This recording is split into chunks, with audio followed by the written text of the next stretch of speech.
Bos días a todos, amigos, dende o meu recuncho de Trevinca. Un dos persoeiros que nos últimos tempos ten adicado máis esforzos en pro da cultura, da etnografía e da historia da nosa terra é Manuel Blanco Villar. Sería imposible contar nunha sesión a inmensa obra realizada por este insigne escritor, investigador e mestre da palabra.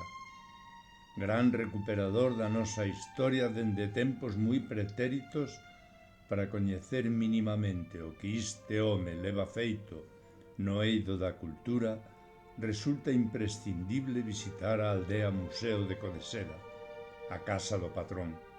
Hoxe vos quero ler un artigo deste persoeiro co que teño o prazer de compartir espazo no grupo cultural Nós, a xente do redor, que Manuel regálanos no número 20 da nosa revista, no que fai lembranza a Hortensia, unha traballadora do liño, actividade tamén recuperada na casa do patrón. En lembranza da tecedeira maior do Deza.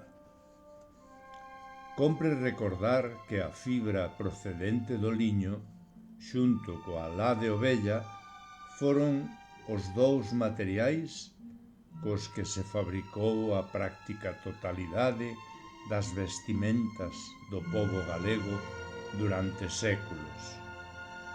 Neste eido, cabe resaltar o proceso artesanal do liño dende o cultivo e extracción da planta, pasando pola obtención da fibra e a fabricación do fío, ata a elaboración do tecido na que as numerosas tecedeiras espalladas polas aldeas galegas se erixen na figura máis emblemática desta longa e complicada cadea productiva. Da enorme importancia do liño dan idea os toponimios de varias aldeas galegas como Liñares, Liñeira ou Liñar, existindo tamén un lugar en Lalín co nome de As Tecedeiras.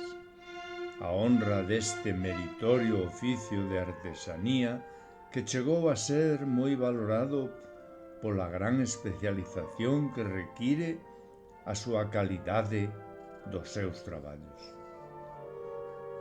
Dende o Museo Casa do Patrón queremos render a nosa humilde pero sentida homenaxe a Hortensia Taboada Cachafeiro, a tecedeira de Zobra, neste intre de tristura polo seu recente pasamento, que queremos compartir cos seus familiares e amigos e, por suposto, con toda a veciñanza de Zobra que tanto cariño lle profesou ao longo da súa vida.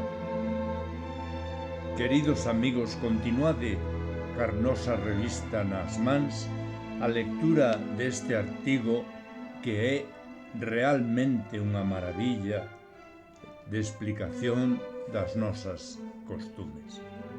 Grazas, Manuel.